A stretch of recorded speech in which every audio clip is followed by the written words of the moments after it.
बिस्मिल्लाहिर्रहमानिर्रहीम। अज़ीज़ तलबा, आज की इस वीडियो में हम 10th physics chapter number 15 electromagnetism के इम्पोर्टेंट शॉर्ट क्वेश्चंस और एमसीक्यूज़ के बारे में जानेंगे। वीडियो पर जाने से पहले चैनल को सब्सक्राइब कर दें और बेल आइकन को प्रेस कर दें। चलते हैं वीडियो की तरफ। एज़ यूजुअल जो है इंट्रोडक्शन चैप्टर का दिया गया है कि जो टॉपिक्स हम इस चैप्टर में पढ़ेंगे उनकी डिटेल आपको स्क्रीन पर नज़र आ रही है, तो ये जस्ट आपने इसको रीड कर लेना है। और ये आ गया हमारे पास फर्स्ट पेज कह लें। तो इसमें सबसे पहले जो डेफिनेशन है वो इलेक्ट्रोमैग्नेटिज्म की है। ये शॉर्ट क्वेश्चन में आ चुकी है, तो इसको आपने एज अ शॉर्ट जो है वो तैयार करना है। और इसी तरह ये वाला इंटरेस्टिंग इंफॉर्मेशन है कि इलेक्ट्रिक चार्जेस और मैग्नेटिक फील्ड में क्या डिफरेंस है। तो ये पूरा बॉक्स बड़ा इंपॉर्टेंट है कि इलेक्ट्रिक चार्जेस को हम सेपरेट कर सकते हैं, जबकि जो मैग्नेटिज्म है उसमें नॉर्थ और साउथ पोल को जो है वो सेपरेट नहीं किया जा सकता। तो ये एज शॉर्ट क्वेश्चन एग्जाम में पूछा जा चुका है। उसके बाद अगर नीचे वाले बॉक्स में आ जाएं तो यहाँ पे एक क्वेश्चन है MRI, मैग्नेटिक रेजोनेंस इमेजिंग। इसकी एब्रीविएशन एज शॉर्ट क्वेश्चन आई हुई है। और इसी तरह एमसीक्यूज में ये पूछा जा चुका है कि ये किस लिए जो है वो इस्तेमाल की जाती है। ये हार्ट और ब्रेन को कहने के उनकी वर्किंग को चेक करने के लिए इस्तेमाल होती है। तो ये भी शॉर्ट के लिहाज से इम्पोर्टेंट जो है कहने के बॉक्स है। तो आगे चलते हैं। टॉपिक है हमारे पास magnetic effects of a steady current. तो ये एक एक्सपेरिमेंट किया गया है जिसमें से वायर में से करंट गुजर रहा है और मैग्नेटिक फील्ड पैदा हो रही है। तो इसमें आपने कुछ नहीं याद करना। हाँ, ये क्वेश्चन है, इसको आप राइट हैंड रूल कह सकते हैं। ये आज शॉर्ट क्वेश्चन एग्जाम में आ चुका है कि हम अगर वायर में से करंट गुजर रहा है तो मैग्नेटिक फील्ड की डायरेक्शन जो है वो कैसे फाइंड आउट कर सकते हैं। इसको राइट हैंड रूल भी कहते हैं। तो ये इंपॉर्टेंट शॉर्ट क्वेश्चन है। उसके बाद आगे चलते हैं। Magnetic field of a solenoid. तो एज अ शॉर्ट जो है इसमें आपको सोलिनाइड की जो है वो डेफिनेशन आ सकती है। ये फर्स्ट लाइन इसकी डेफिनेशन ही है कि एक कॉइल को ही सोलिनाइड कहते हैं। तो ये आपने लाजमी जो है इसको कर लेना है एज अ शॉर्ट क्वेश्चन। और इस तरह इसकी ये डायग्राम है, ये भी as a short question exam में पूछी जा सकती है कि सोलिनाइड बनाएं और उससे पैदा होने वाली मैग्नेटिक फील्ड को जो है वो भी ड्रा करें। और एक बात आपने ये याद रखनी है कि ये जो बार मैग्नेट होता है और सोलिनाइड होता है, इसकी मैग्नेटिक फील्ड जो होती है वो सेम होती है। तो ये एमसीक्यू के तौर पे पूछा जा सकता है। उसके बाद ये इलेक्ट्रोमैग्नेट की डेफिनेशन है, ये आपने याद कर लेनी है। और इसी तरह यहाँ पे ये डायरेक्शन बताई गई है कि आप सोलिनाइड की मतलब से कैसे उसके नॉर्थ और साउथ पोल को जो है वो डिटेक्ट कर सकते हैं। तो ये भी इम्पोर्टेंट शॉर्ट क्वेश्चन है कि आप कैसे नॉर्थ और साउथ पोल को जो है वो फाइंड आउट कर सकते हैं सोलिनाइड के। तो ये आपने लाजमी जो है इसको देखना है। नेक्स्ट आगे चलें, force on a current carrying conductor. तो इस टॉपिक में जो है कि आपके पास एक कंडक्टर जो है वो मैग्नेटिक फील्ड में रखा हुआ है, तो उसके ऊपर फोर्स किस डायरेक्शन में लग रही है। इसमें से ये एक शॉर्ट क्वेश्चन आ जाता है कि आप उस कंडक्टर पे लगने वाली फोर्स को कैसे बढ़ा सकते हैं। तो ये 3 पॉइंट्स लिखे हुए हैं, ये आपने एज अ शॉर्ट क्वेश्चन जो है इनको तैयार कर लेना है। इसी तरह आगे determination of direction of force कि जो कंडक्टर आपने मैग्नेटिक फील्ड में रखा है उसके ऊपर लगने वाली फोर्स की डायरेक्शन कैसे फाइंड आउट कर सकते हैं। इसको फ्लीमिंग राइट हैंड रूल भी कहते हैं। ये बहुत दफ़ा एग्जाम में आ चुका है। तो इसको आपने लाजमी जो है ये एज अ शॉर्ट क्वेश्चन जो है इसको तैयार करना है।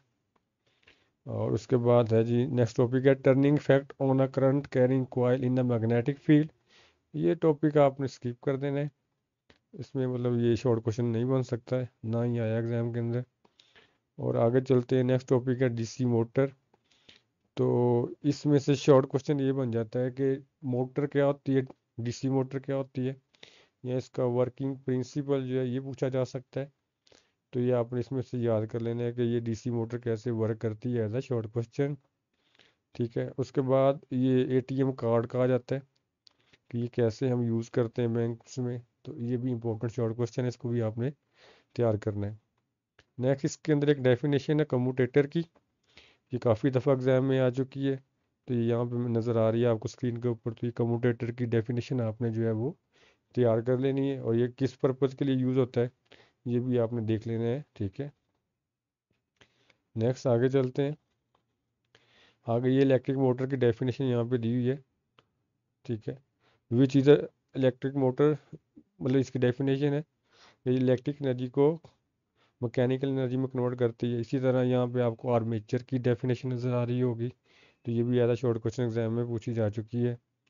और इसी तरह ये पॉइंट्स बड़े इंपॉर्टेंट हैं कि जो आर्मेचर है इस पर लगने वाली फोर्स को कैसे बढ़ाया जा सकता है। ये अब चारों पॉइंट्स जो हैं ये आपने याद कर लेने as a short question. Next topic है इलेक्ट्रोमैग्नेटिक इंडक्शन। तो इसमें आपने इसकी यहाँ से ये वाली डेफिनेशन याद कर लें, ठीक है, कि मैग्नेटिक फील्ड के चेंज होने से करंट पैदा होता है, इसको इलेक्ट्रोमैग्नेटिक इंडक्शन कहते हैं। यहाँ पे प्रॉपर डेफिनेशन जो है वो शायद मेरे ख्याल अगले पेज पे दी होगी, वो आपने याद कर लेनी है। इसी तरह इसकी एक्टिविटी है, ये आपने स्किप कर देनी है, शॉर्ट में नहीं पूछते ये। और ये देखें यहाँ पे इसकी डेफिनेशन दी है इलेक्ट्रोमैग्नेटिक इंडक्शन की, तो ये आपने याद कर लेनी, इंपॉर्टेंट डेफिनेशन है। नेक्स्ट आगे चलते हैं। ये डेफिनेशन आपने छोड़ देनी है, ये डेफिनेशन नहीं है, ये जस्ट बताया हुआ कि ईएमएफ जो है वो बढ़ती है अगर आप मैग्नेटिक फील्ड लाइंस जो चेंज हो रही हैं वो बढ़ती हैं तो। नेक्स्ट आगे चलते हैं, ये वाला शॉर्ट क्वेश्चन इंपॉर्टेंट है, फैक्टर फैक्टिंग इंड्यूस ईएमएफ। तो ये दोनों पॉइंट्स आपने जो है ये याद कर लेने हैं, इंपॉर्टेंट है। नेक्स्ट आगे चलते हैं, Lenz law, important short question है, तो ये इसकी डेफिनेशन यहाँ पे दी हुई है। और इसी तरह इसके नीचे जो पैराग्राफ है कि लेंस लॉ जो है ये किस कंजर्वेशन ऑफ एनर्जी के लॉ के रिलेटेड है, तो ये आपने बॉक्स कर लेना है। तो रिव्यू क्वेश्चन के अंदर भी एक क्वेश्चन है, तो ये इंपॉर्टेंट क्वेश्चन है, एग्जाम में पूछा जा चुका है। नेक्स्ट टॉपिक है एसी जनरेटर्स। तो यहाँ पे आपने इसका वर्किंग प्रिंसिपल याद कर लेना है, ये मैंने यहाँ पे निशान लगाया हुआ है, तो ये इसकी वर्किंग है, एज अ शॉर्ट क्वेश्चन आ चुकी है, तो ये आपने इसको लाजमी जो है शॉर्ट क्वेश्चन के तौर पे तैयार करना है। और उसके बाद आगे चलते हैं, आगे ये आगे स्किप कर दें इसको क्योंकि ये लॉन्ग क्वेश्चन है। और ये नेक्स्ट टॉपिक है म्यूचुअल इंडक्शन का, इसकी आपने ये डेफिनेशन इंपॉर्टेंट है, ये याद कर लेनी है। और इसके बाद नेक्स्ट आगे चलते हैं, तो नेक्स्ट टॉपिक है ट्रांसफार्मर। तो इसमें से काफ़ी शॉर्ट क्वेश्चन बन जाते हैं। फर्स्ट ऑफ ऑल इसकी डेफिनेशन बन जाती है ट्रांसफार्मर का क्या वर्किंग है, ठीक है, ये लिखा हुआ है। ये एसी को डिक्रीज या इंक्रीज करने के लिए जो है वो यूज़ होता है, इसकी डेफिनेशन जैसे। और इसका प्रिंसिपल है म्यूचुअल इंडक्शन, ये भी आपने याद करना है, एमसीक्यू में पूछ लेता है। और उसके बाद वर्किंग में अगर आप आएँ तो इसकी ये डायग्राम ज़्यादा शॉर्ट क्वेश्चन आ चुकी हैं कि डायग्राम बनाएं और इसके पार्ट्स के नाम लिखें। इसी तरह इसमें प्राइमरी कॉइल क्या होता है, सेकेंडरी कॉइल क्या होता है, ये पूछा जा चुका है। और इसी तरह स्टेप अप ट्रांसफार्मर और स्टेप डाउन ट्रांसफार्मर की डेफिनेशन कई दफ़ा एग्जाम में आ चुकी है, ये यहाँ पे इस पैराग्राफ में है। और लास्ट में इसमें से है आइडियल ट्रांसफार्मर और उसकी इक्वेशन, ये वाली। ये सारे इंपॉर्टेंट शॉर्ट क्वेश्चन हैं जो इसमें से बनते हैं। और इसी तरह ये एग्जाम्पल 15.1 जो है ये भी शॉर्ट क्वेश्चन के तौर पे आ चुकी है, तो ये आपने लाजमी जो है वो करनी है। लास्ट टॉपिक है हाई वोल्टेज ट्रांसमिशन। तो इसमें से एक दो शॉर्ट क्वेश्चन बन जाते हैं, ये रिव्यू क्वेश्चन में भी दिए हुए एंड पे एक्सरसाइज में, कि जो है हम हाई वोल्टेज क्यों यूज़ करते हैं ट्रांसमिशन के लिए। तो ये शॉर्ट क्वेश्चन भी यहाँ पे आपको पहली 3-4 लाइनों में इसका आंसर मिल जाएगा, ये आपने कर लेना है as a short question. Next आगे चलते हैं, एप्लीकेशन ऑफ इलेक्ट्रोमैग्नेट, ये as a short question exam में आ चुका है, इसको भी आपने देख लेना है। और लास्ट टॉपिक है रिले, इसकी फर्स्ट लाइन आपने याद कर लेनी है एज अ शॉर्ट क्वेश्चन, ये एग्जाम में पूछी जा चुकी है, इंपॉर्टेंट डेफिनेशन है। तो ये हमारा थ्योरी इस चैप्टर की ख़त्म हो गई है, आगे हमारे पास जो है समरी है, तो इसमें आपने इसको रीड कर लेना है। और उसके बाद एमसीक्यूज़ हैं, एमसीक्यूज़ आपने ये सारे याद करने हैं, इंपॉर्टेंट एमसीक्यूज़ हैं। और इसके जो शॉर्ट क्वेश्चन हैं रिव्यू क्वेश्चन, इस पर पहले मैंने मार्क कर दिया है, ये पहले वाले आपने स्किप कर देने हैं, ये एग्जाम के लिहाज से इंपॉर्टेंट नहीं है। आपने ये जो मार्क किए हुए ये वाले करने हैं, क्वेश्चन नंबर 6, 8, 9, 10, 11, 12, 14। तो ये वाले शॉर्ट क्वेश्चन आपने करने हैं, ये इंपॉर्टेंट शॉर्ट क्वेश्चन है, बाकी आप स्किप कर सकते हैं।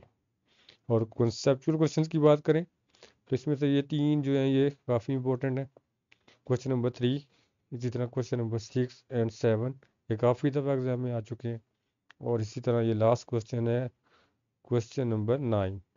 तो ये थे इस चैप्टर के इम्पोर्टेंट जो हैं ये शॉर्ट क्वेश्चंस हैं। उम्मीद है आपको ये वीडियो पसंद आई होगी और अपना बहुत सारा ख्याल रखिएगा। शुक्रिया।